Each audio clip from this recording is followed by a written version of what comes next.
খুবই সিম্পল একটা কোশ্চেন, আপনি আপনার চ্যানেলে সাবস্ক্রাইবার কেন চান? উত্তরটা নিচে কমেন্ট করে জানান, কারণ এখন যে কথাগুলো বলতে যাচ্ছি এটা এই কোশ্চেনের অ্যান্সারের সাথে খুবই ইম্পর্টেন্টলি রিলেটেড।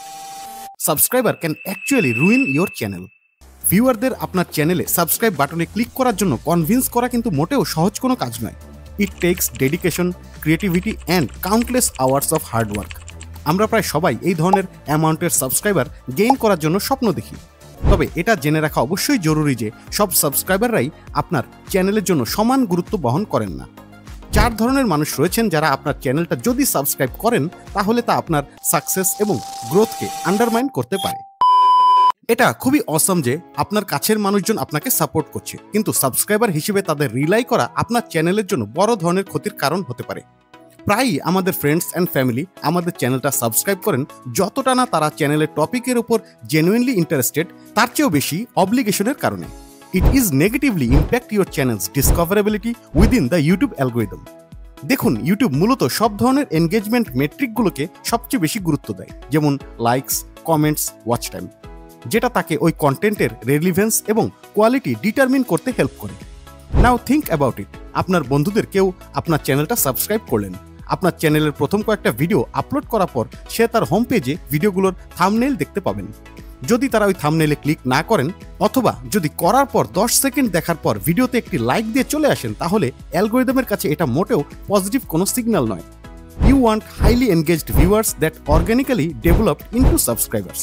তাই 15-20 জন সাবস্ক্রাইবার যারা কিনা আপনার পরিচিত বা বন্ধু এবং তারা আপনার ভিডিও মোটেও দেখছেন না, এরা আপনার চ্যানেলের লাভের চেয়ে ক্ষতি বেশি করছেন। ধরা যাক আপনার চ্যানেলে একটি ভিডিও ভাইরাল হলো, আরও স্পেসিফিকভাবে বললে ভিউজ জাম্প হলো, তাহলে রাতারাতি আপনার চ্যানেলে সাবস্ক্রাইবার কাউন্ট অনেক বেড়ে যাবে। But here is the catch, it has nothing to do with the rest of your channels content. ব্যাপারটা অনেকটা এরকম যে আপনি এরকম একটি রেস্টুরেন্টে যাচ্ছেন যারা নিজেদের অ্যাডভার্টাইজ করেছে চমৎকার ডেলিশাস জাপানিজ ফুড পাওয়া যায়। সুশি সম্পর্কে এর আগেও আপনি অনেকবার শুনেছেন কিন্তু কখনো খাননি। তাই এই রেস্টুরেন্টে আপনি ইগারলি ওয়েট করছেন সুশি খাওয়ার জন্য। তারপর আপনি বসলেন, মেনু কার্ডটা দেখলেন এবং খেয়াল করলেন এখানে বার্গার ছাড়া আর কিছুই পাওয়া যায় না। সেভাবে ভাইরাল ভিডিওর একটি বড় ধরনের রিস্ক রয়েছে যে এটা এরকম অডিয়েন্স আপনার চ্যানেলে আনবে যারা আপনার চ্যানেলের নিশের সাথে কোনোভাবেই ম্যাচ করে না। এটা সত্যি যে এই ভাইরাল ভিডিও আপনার চ্যানেলে যে নতুন সাবস্ক্রাইবার আনবেন তারা অবশ্যই আপনার এক্সাক্ট পরের ভিডিওটাও দেখবেন, কিন্তু তারা যদি ওই ভিডিওতে ইন্টারেস্টেড না হন তারা আর পরের ভিডিওগুলো দেখবেন না। অ্যাকচুয়ালি আপনার চ্যানেলের এই ভাইরাল ভিডিওর মাধ্যমে যে সাবস্ক্রাইবার আসবেন তারা কম্পিটিশন সাবস্ক্রাইবার্স। আসলে কম্পিটিশন সাবস্ক্রাইবার ব্যাপারটা মোটেও খারাপ কিছু নয়, যতক্ষণ না পর্যন্ত আপনি আপনার এক্সিস্টিং লয়াল অডিয়েন্সকে রিকগনিশন এবং রিওয়ার্ড দিচ্ছেন। তবে ব্যাপারটা যদি হয় এরকম নিউ অডিয়েন্সের, তাহলে তারা কেবলমাত্র একটা জিনিস চান, তা হলো প্রাইজ। এই অডিয়েন্সরা যদি আপনার কন্টেন্টে হাইলি এনগেজ না হন তাহলে একটি বা দুটি ভিডিও দেখে তারা চলে যাবে এবং সম্ভবত ভবিষ্যতে আপনার আর কোনো ভিডিও দেখবেন না।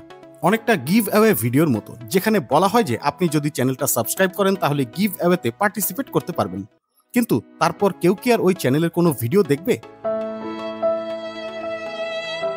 এদেরকে আপনি বলতে পারেন ফেক সাবস্ক্রাইবার, যাদের দ্বারা ম্যানিপুলেশন অফ মেট্রিক্স ব্যাপারটা ঘটবে, যেটা সম্পূর্ণ ইউটিউব টার্মস অফ সার্ভিসের against, and it's going to damage any credibility your channel has.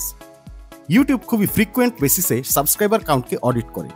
যে কোনো চ্যানেলের জন্য এই ফেক সাবস্ক্রাইবার সে যদি নোটিস করে তাহলে চ্যানেলটা ডেফিনেটলি সে ডাউন করে দেবে। So wasted of time and effort. ভিডিওর শুরুতে বলেছিলাম 4 ধরনের সাবস্ক্রাইবার রয়েছেন যারা আপনার চ্যানেলের জন্য ক্ষতিকর। 2টো টাইপের কথা তো বললাম, বাকি 2টো টাইপের কথা মনে হয় বলার প্রয়োজন নেই। এর মধ্যে একটি হলো সাব ফর সাবের মাধ্যমে যে সাবস্ক্রাইবার আপনি গেইন করবেন।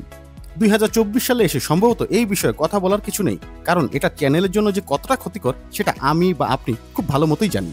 4 নম্বর যে টাইপ রয়েছে তা হলো আপনি ক্যাম্পেইনের মাধ্যমে টাকা দিয়ে যে সাবস্ক্রাইবার কিনবেন। অ্যাকচুয়ালি এই ধরনের সাবস্ক্রাইবার সাব ফর সাবের চেয়েও ক্ষতিকর। ইউটিউবের পলিসি অনুসারে যদি কখনো ইউটিউব ব্যাপারটা ধরতে পারে তাহলে সাথে সাথে চ্যানেল থেকে এই ধরনের সাবস্ক্রাইবার সে রিমুভ করে দেবে। So West of time and money also. তো আপনি যদি নতুন একজন ক্রিয়েটর হন তাহলে এই ব্যাপারগুলো অবশ্যই একটু খেয়াল রাখবেন। আর এই ভিডিওর মাধ্যমে যদি আপনার নলেজে 1%ও বৃদ্ধি পায় তাহলে তা কমেন্ট করে আমাদের জানাতে পারেন। So good bye for today, আল্লাহ হাফেজ।